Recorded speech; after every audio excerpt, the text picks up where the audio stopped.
미국의 한 선교사님께서 안데스 산맥의 스키 리프트 정상에 서 있었습니다. 그곳은 시야가 탁 트인 곳이었고 풍경은 장관이었습니다. 그러나 그 자리는 그 선교사에게 있어 가장 외로운 곳이었습니다. 왜냐하면 그의 가족은 그들이 속한 선교회에 의해서 그들의 선교지인 우루과이 몬테비데에서 이곳으로 보내졌다는 것이죠. 왜냐하면 그의 가족이 테러를 당할 위험이 있었기 때문에 그렇습니다. 그는 스키 리프트를 타고 이렇게 부르짖었습니다. 나의 도움이 어디서 올까 부르짖었습니다. 그러자 그 안에 성령님께서 다음과 같이 응답해 주셨습니다. 야훼께서 너를 모든 재앙에서 지켜주시고 돌아올 때에도 항상 너를 지켜주시리라 말씀하셨습니다. 그때부터 하나님은 자신의 모든 것을 주장하시며 그것이 하나님께서 인도하신 가장 안전한 장소라는 사실을 새롭게 깨닫게 되었다는 것입니다. 미래가 불확실한 가운데 그는 하나님을 기다리며 주의 일을 하도록 부름받았다라는 사실도 역시 확신하게 되었다라는 겁니다. 하나님의 약속은 분명하다라는 것입니다. 하나님의 약속은 우리를 모든 재앙에서 지켜주시고 응답해 주신다는 사실을 여러분들은 믿으시기를 바랍니다. 이사야서 41장 13절입니다. 이는 나 여호와 나 하나님이 내 오른손을 붙들고 내게 이르기를 두려워하지 말라 내가 너를 도우리라 할 것임이라 말씀합니다. 하나님께서 여러분들의 오른손을 붙들어 주심을 믿으시기 바랍니다. 그리고 내가 너를 도와줄 것이니 두려워 말라고 말씀하시는 이 말씀도 믿으시기 바랍니다. 여러분 놀라거나 두려워하지 마시기 바랍니다. 왜냐하면 하나님께서 여러분들의 오른손을 붙들어 주시고 도와주실 것이기 때문에 그렇습니다. 걱정하지 말라, 두려워하지 말라, 염려하지 말라고 하나님은 말씀하십니다. 하나님은 분명히 약속하셨습니다. 임마누엘 하신다는 겁니다. 하나님은 언제나 어느 때나 우리와 함께 하신다라는 사실을 여러분은 믿으시기 바랍니다. 하나님은 우리의 아버지이십니다. 하나님은 우리를 버리지도 않으시고 잃어버리지도 않으시는 분이라는 사실입니다. 내 모든 형편과 모든 사정을 아시는 분이 나의 하나님이십니다. 일마다 때마다 숨쉬는 순간마다 하나님께서 나와 함께 하심을 여러분들은 믿으시기 바랍니다. 이 약속은 여러분 세상 끝날까지 계속될 것입니다. 존 웨슬리는 이렇게 말하면서 눈을 감았습니다. 가장 좋았던 것은 하나님이 나와 함께 하셨습니다 라고 말하면서 눈을 감았다는 것이죠. 사랑하는 성도 여러분, 하나님께서 함께 해주신다고 하는 약속의 말씀을 믿고 오늘도 내일도 염려하거나 두려워하지 않는 삶을 살아가는 귀한 분들이 되시기를 예수 이름으로 간절히 축원드립니다. 오늘의 말씀은 우리가 잘 아는 내용이죠. 야곱이 형 에서를 속여서 장자의 명분을 빼앗았습니다. 그래서 형의 분노 때문에 어머니의 권유로 말미암아 외삼촌 집으로 가는 길이었습니다. 야곱이 부엘세바에서 하란을 향해 가던 중에 밤이 되어 잠이 들었습니다. 그런데 하나님께서 꿈에 야곱에게 나타나 위로의 약속의 말씀을 주셨다는 겁니다. 야곱을 여러분이 생각해보면 그 행위로 올 때에 결코 은혜를 받거나 긍휼을 받을 수 있는 자는 아니었다라는 겁니다. 그럼에도 불구하고 하나님께서는 지금 형을 피해 도망하는 그에게 나타나셔서 위로와 약속을 해주고 계신 것입니다. 또한 하나님은 야곱의 육신적 생활에 친히 간섭하셔서 그를 완전한 실패로부터 건져주셨다는 것입니다. 이에 야곱은 하나님의 인도와 보호하심에 대한 감사와 헌신의 표시로 하나님께 서원하고 있다라고 하는 것이죠. 오늘 말씀을 통해서 하나님의 약속이란 제목으로 하나님의 약속은 어떤 것들이 있는지, 그 약속에 대한 반응은 과연 무엇이어야 되는지 하나님의 은혜를 나누도록 하겠습니다. 하나님은 야곱에게 직접 나타나 당신을 계시하셨다는 겁니다. 12절이죠. 한번 읽어봅니다. 시작. 꿈에 본적 사닥다리가 땅 위에 서 있는데 그 꼭대기가 하늘에 닿았고, 또 본적 하나님의 사자들이 그 위에서 오르락 내리락 하고. 아멘. 야곱은 꿈을 꾸었습니다. 그 꿈은 사닥다리의 꿈이었는데, 그 사닥다리는 하늘에서부터 땅에 연결된 그러한 사닥다리였다는 겁니다. 야곱은 그 사닥다리를 통해서 하나님과 영적인 교제를 나눌 수 있었다는 겁니다. 그렇다면 야곱이 환상을 통해 본 사닥다리는 하늘의 하나님, 땅의 야곱을 연결시켜주는 다리 역할을 하고 있다는 것입니다. 여기서 꿈이라고 하는 것은 특별히 구약시대에 하나님께서 당신의 뜻을 계시하는 한 수단으로 사용이 되었습니다. 그런데 하나님의 말씀인 성경이 완결된 이후에는 꿈의 중요성이 현격하게 저하된 것이 사실이라는 겁니다. 하지만 여전히 하나님은 성경뿐만 아니라 여러 가지 방법을 동원하여 당신을 계시하고 계시다라는 겁니다.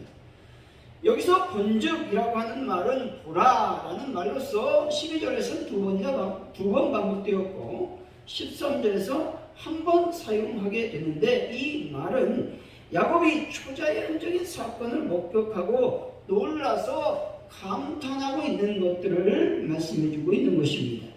원대로 직역하면 이렇게 볼 수 있죠.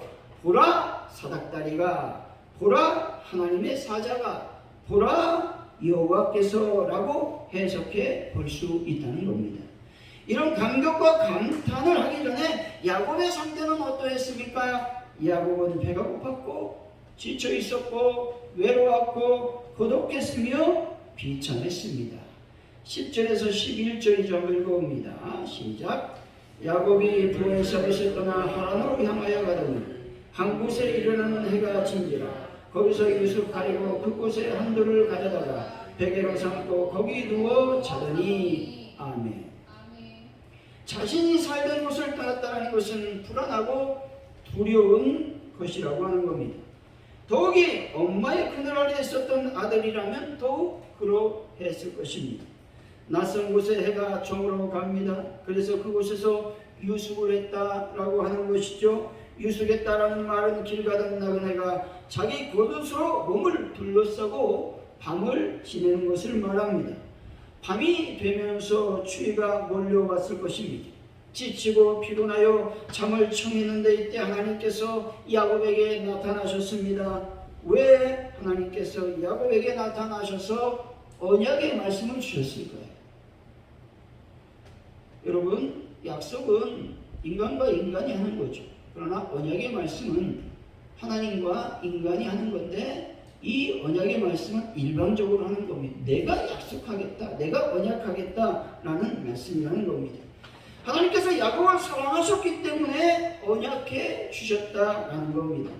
여러분, 인간적으로 볼 때도 여러분 상대방을 사랑하면 여러분 상대방이 아무 말도 하지 않았는데도 불구하고 사랑하기 때문에 내가 이거 해주겠다, 저거 내게 주겠다, 이렇게 약속을 한다는 겁니다. 하나님도 똑같다는 겁니다. 하나님 우리를 사랑하셨기 때문에 이렇게 언약의 말씀, 특별히 야곱을 사랑하셨기 때문에 언약의 말씀을 해주고 계신 것입니다. 사랑하는 성도 여러분, 하나님께서 여러분들을 사랑하셔서 언약해 주셨음을 믿고 날마다 감격의 삶을 살아가는 그들이 되시기를 예수의 이름으로 간절히 축원드립니다. 이렇게 우리 가운데 나타나셔서 언약해 주시는 하나님이신데 어떤 언약을 해 주셨느냐 하는 겁니다. 첫째로 땅을 주신다고 말씀하고 있습니다. 13절이죠. 읽어봅니다. 시작. 또 먼저 여호와께서 그 위에 서서 이르시되 나는 여호와니 너의 주 아브라함의 하나님이요 이삭의 하나님이라. 내가 너와 이룬 땅을 내가 너와 내 자손에게 주리니. 아멘. 하나님께서 지금 야곱이 누워있는 땅을 야곱과 그 후손에게 주시겠다고 말씀하고 있습니다. 믿음의 조상 아브라함에게도 말씀하셨죠. 내가 내게 보여줄 땅으로 가라 말씀하셨습니다. 가라 말씀은 내가 그 땅을 내게 줄 것이다 라는 말씀을 함축하고 있는 겁니다. 출애굽기 6장 8절이죠. 내가 아브라함과 이삭과 야곱에게 주기로 맹세한 땅으로 너희를 인도하고 그 땅을 너희에게 주어 기업을 삼게 하리라. 나는 여호와라 하셨다 하라 말씀합니다. 하나님은 자기 이름까지 걸고 말씀하시죠. 나는 너희에게 반드시 이 땅을 줄 것이라고 말씀하고 있다는 것입니다. 신명기 1장 21절이죠. 너희의 하나님 여호와께서 이 땅을 너희에게 주셨은즉 너희 조상의 하나님 여호와께서 너희에게 이르신 대로 올라가서 찾아라. 두려워하지 말라, 주저하지 말라 말씀하고 있습니다. 이스라엘 백성들이 힘겹게 애굽을 탈출했습니다. 하나님께서 모세를 통해서 이스라엘 백성들을 가나안으로 인도하기 위한 첫 출발을 띄었다라는 겁니다. 이 약속은 아브라함에게 약속하셨던 하나님의 언약의 말씀이었습니다. 하나님께서는 아브라함과 이삭과 야곱에게 언약을 맺고 이 땅을 주시겠다고 말씀하셨다는 겁니다. 이 땅 어디입니까? 가나안 땅을 말하고 있는 것이죠. 하나님의 언약은 여러분 영원 불변하다는 겁니다. 어떤 상황에서도 변개치 않으시고 신실하게 지켜주신다는 사실을 여러분들은 믿으시기를 바랍니다. 그러므로 언약으로 주신 땅이라면 계산할 필요도 주저할 이유도 없었던 겁니다. 근데 이스라엘 백성들은 하나님의 말씀을 믿지 못하고 일단은 정탐을 갔죠. 그리고 악당으로 말미암아서 하나님의 말씀에 온전히 순종하지 못하고 여러분 방황하고 불순종하게 됩니다. 몇 년 동안 여러분 광야에서 이스라엘 백성이 지냈습니까? 40년 동안 지냈다는 겁니다. 이런 구약에서 땅과 기업의 개념은 대부분 물질적이고 현세적인 개념을 지니고 있습니다. 그런데 이 물질적이고 현세적인 개념만으로 땅과 기업을 볼 수는 없다는 것입니다. 왜냐하면 하나님께서 약속하셨던 그 땅은 가나안 땅이었기 때문에 그렇다는 것이죠. 하지만 땅이 물질적이고 현세적인 개념의 땅만으로 이야기할 수 없다라고 하는 사실을 구약 곳곳에서 특별히 신약에서는 말씀하고 있다는 것입니다. 시편 37편 9절이죠. 대저 행악한 자는 끊어질 것이나 여호와를 기대하는 자는 땅을 차지하리로다 말씀합니다. 여호와를 기대하는 자는 땅을 차지한다 라고 하는 말은 무슨 말입니까? 이 땅을 말하는 땅이라기보다는 저 하늘나라 새하늘과 새 땅을 말할 때 땅을 말하고 있는 것입니다. 베드로서 3장 13절이죠. 우리는 그의 약속대로 의에 거하는 바 새하늘과 새 땅을 바라보도다 말씀합니다. 여기서 말하는 새하늘과 새 땅이 뭐다? 하나님께서 말씀하고 있는 땅을 얘기한다라고 하는 것이죠.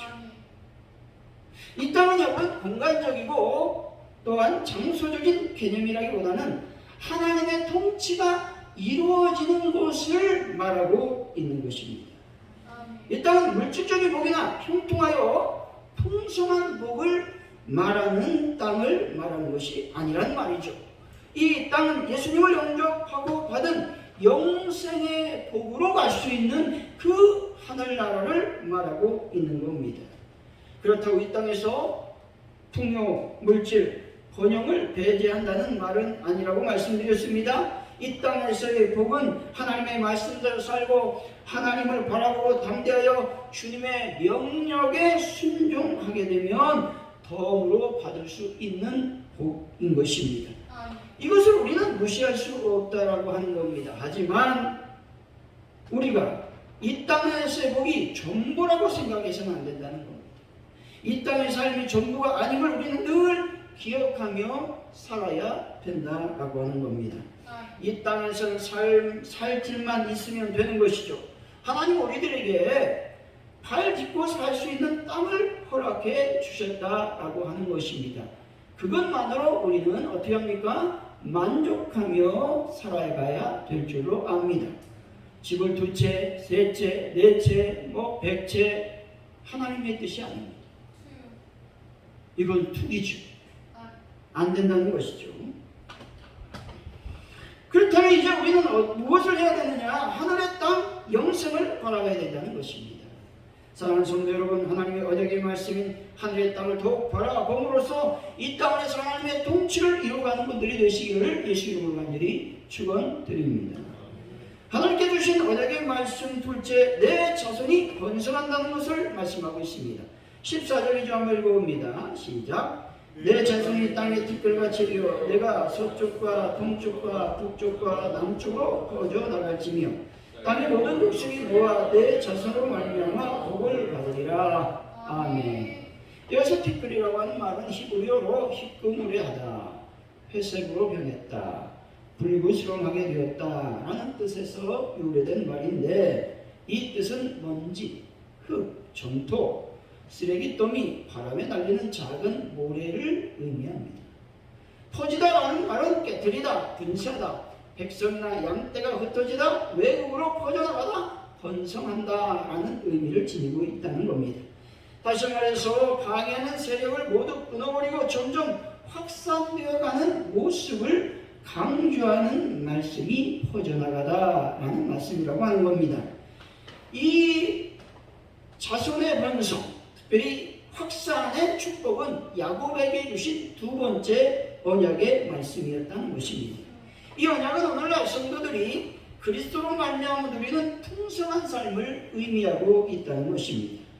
그리고 그리스도를 통한 구속사역에 점진적 의미를 담고 있습니다. 다시 말해서 하나님의 복음의 말씀의 전파가 누구를 통해서, 나를 통해서 계속 전파되어져야 된다라고 하는 말씀을 해주고 있는 것이 자손의 번성이라고 하는 것입니다. 요한복음 10장 10절 중간절이 내가 온 것은 양으로 생명을 얻게 하고 더 풍성히 얻게 하려는 것이라 말씀합니다. 예수 그리스도가 주시는 풍성한 생명, 삶을 영위하시기를 예수 이름으로 간절히 축원드립니다. 미국의 대구 록펠러를 여러분이 잘 아시죠? 미국의 석유 회사 95%를 지배한 대사업가였습니다. 그는 비록 가난한 형상의 아들로 태어났지만 청년 시절부터 야심에 가득 찬 야심가였어요. 그의 목표는 나를 위하여 그리고 돈을 위하여였습니다. 그는 빈손으로 출발해서 20대에 자립할 수 있었고 30대에 오하이오 스탠더드 석유회사를 설립했습니다. 그리고 40대에 철도회사와 기업을 합병해서 일약 미국을 쥐고 흔드는 대부호로 등장하게 됩니다. 그는 자기를 위한다는 천전 생각 때문에 한 푼이라도 더 벌기 위해서 애를 썼다는 겁니다. 그로 인해서 고용한 노동자, 회사원들과 거래하는 사람들을 인정사정 없이 착취하는 것은 자연스러운 현상이었다는 겁니다. 다시 말해서 오늘날로 말하면 그는 어떤 기업가? 악덕 기업가였다는 겁니다. 그렇기 때문에 그를 좋아하거나 존경하는 사람은 아무도 없었습니다. 물론 돈 때문에 그 앞에서 무릎을 꿇는 사람은 많았으나 마음속에는 늘 그에 대한 칭호로 가득 찬 사람이 많았다는 겁니다. 그런데 록펠러가 나이 50이 접어들면서 심한 노이로제가 걸렸습니다. 식욕이 살아나지 않는 겁니다. 밥이 먹고 싶지 않아요. 소화가 안 됩니다. 밥도 안 먹었는데 소화가 안 됩니다. 불면증까지 겹쳐서 밤이면 악몽으로 고통을 당합니다. 이런 고통 속에서 그는 비로소 자기를 찾게 되었다는 겁니다. 그는 자기를 위하고 돈을 위한 길이 파멸의 길임을 깨달아 하나님께 돌아왔다는 겁니다. 하나님을 찾고 자기를 찾는 그의 눈에는 이제는 아내가 보입니다. 아이들이 보입니다. 친구가 보입니다. 이웃이 보이기 시작했다는 겁니다. 그래서 그는 번 돈을 내놓기 시작했습니다. 시카고 대학을 미션 많은 교육기관을 설립했습니다. 뉴욕의 리버사이드 교회를 시작으로 많은 교회를 세웠다는 겁니다. 그가 여러 자선사업기관에 기부한 돈은 천문학적인 숫자였다는 겁니다. 그는 자기의 부를 인류에게 돌려줌으로써 참 이웃이 될 수가 있었습니다. 악덕 기업가였던 그가 예수 그리스도 안에서 진정한 번영이 무엇인지를 깨닫게 되었다는 겁니다. 여러분, 진정한 번영이라고 하는 말은 더욱 가지려고 악착같이 보는 것이 아니라 하나님께서 주신 것만큼 베푸는 것임을 깨닫게 되는 것이죠. 시편 1편 3절입니다. 그는 시냇가 심은 나무가 철을 따라 열매를 맺으며 그 잎사귀가 마르지 아니함 같으니 그가 하는 모든 일이 다 형통하리로다 말씀합니다. 여러분, 철을 따라 열매 맺고 잎사귀가 마르지 않아 기쁨의 열매를 맺으면 무엇하겠습니까? 하는 일마다 형통함으로 항상 막힘이 없으면 무엇하겠습니까? 하나님을 위한 것이 아니라면 아무 소용이 없다는 것이죠. 이웃을 향한 손길이 없다면 아무런 소용이 없는 것입니다. 사랑하는 성도 여러분, 하나님의 언약인 번영의 복을 받아 주님께서 원하시는 베풀고 나누고 구제하는 삶을 살아가는 분들이 다 되시기를 예수 이름으로 간절히 축원드립니다. 이제 하나님의 언약을 받아 땅을 차지하고 번성의 복을 받았다면 하나님 언약에 대한 반응으로서 어떤 삶을 살아가야 하는 것입니까? 여러분, 우리의 삶은 어떤 삶을 살아가야 되느냐? 먼저 신앙 고백적인 삶을 살아가야 된다고 말씀합니다. 21절이죠. 우리 한번 읽어봅니다. 시작. 내가 평안히 아버지 집으로 돌아가게 하시니 여호와께서는 하나님이 되실 것이요. 아멘. 만군의 하나님께서 나의 하나님이 되셨음을 여러분 믿고 감사하는 분들이 되시기 바랍니다. 하나님께서 나의 하나님이라는 말은 무슨 말입니까? 하나님을 최우선순위로 삼겠다라는 말입니다. 하나님을 그의 인생에서 가장 중요한 분으로 삼겠다라고 하는 결단의 고백이 바로 하나님은 나의 하나님입니다 라는 고백이라고 하는 겁니다. 하나님께서 야곱에게 땅을 주시고 번성하게 해 주신다고 하는 약속의 말씀을 실현하기 위해서 또한 약속해 주시는 것을 보게 됩니다. 15절이죠. 한번 읽어봅니다. 시작. 내가 너와 함께여서 내가 어디로 가든지 너를 지키며 너를 이끌어 이 땅으로 돌아오게 할지라. 내가 내게 허락한 것을 다 이루기까지 너를 떠나지 아니하리라 하시니라. 아멘. 하나님께서 야곱에게 함께 하시겠다고 말씀합니다. 또 지켜주시겠다고 말씀합니다. 뿐만 아니라 인도해 주시겠다 말씀하고 있습니다. 너를 이끌어 이 땅으로 돌아오게 하신다 말씀하고 있는 것이죠. 아브라함에게 약속하신 주님, 이삭에게 언약해 주셨던 하나님, 야곱에게, 아브라함에게, 이삭에게 언약을 주신 하나님이 저와 여러분들이 믿고 있는 하나님이심을 믿으시기를 바랍니다. 하나님께서 지금 이 시간 말씀하십니다. 내가 너와 함께하리라. 내가 너를 지켜주리라. 내가 너를 인도하리라. 내가 너를 떠나지 아니하리라 말씀합니다. 이때 야곱이 그랬던 것처럼 하나님께서 나의 하나님이십니다 라고 고백하는 분들이 되시기를 바랍니다. 여러분, 이 고백 위의 두 번째 삶은 바로 헌신과 봉사의 삶을 살아야 된다는 것입니다. 22절이죠. 읽어봅니다. 시작. 내가 기둥으로 세운 이 돌이 하나님의 집이 될 것이요 하나님께서 내게 주신 모든 것에서 10분의 1을 내가 반드시 하나님께 드리겠나이다. 아멘. 여러분, 야곱은 하나님께 11조를 소원합니다. 11조라고 하는 말은 내가 가진 것을 내 것으로 주장하지 않고 하나님의 것이라고 믿음의 고백을 하는 것을 말합니다. 믿음의 고백이 헌신이요 봉사인 것입니다. 내 시간이 내 것이 아닙니다. 내 것이, 내 삶이, 나의 모든 전부가 나의 것이 아니라 하나님의 것입니다 라고 고백하는 자만이 여러분 교회에서 헌신하고 봉사할 수 있고 하나님께 예비할 수 있다라고 하는 것입니다. 결론적으로 하나님께서는 우리 인생의 삶 가운데 당신을 계시하시고 땅과 번영을 약속해 주셨다는 것입니다. 뿐만 아니라 하나님은 너와 함께하겠다, 너를 지켜주겠다, 너를 인도하겠다라고 약속의 말씀을 구체적으로 여러분 실현시킬 방법에 대해서도 우리들에게 제시해 주셨다는 겁니다. 사랑하는 성도 여러분, 하나님의 약속의 말씀을 굳게 믿고 날마다 신앙으로 하나님 됨을 고백하여 헌신의 삶을 살아가는 귀한 분들이 되시기를 예수 이름으로 간절히 축원드립니다. 기도합니다. 하나님 아버지 감사합니다. 하나님은 나를 사랑해서 나에게 언약의 말씀을 해 주셨습니다. 내가 너에게 땅을 주겠다. 내가 번성의 복을 주겠다 말씀하고 있습니다. 아버지 하나님, 이 땅을 우리가 사모하는 것이 아니라 저 하늘나라 새하늘과 새 땅을 사모하는 저희들이 되게 하여 주시고, 하나님의 복음을 증거함으로 하나님의 번영을 꿈꾸는 저희들의 삶이 되게 하여 주옵소서. 아멘. 감사합니다. 예수님의 이름으로 기도하옵나이다. 아멘.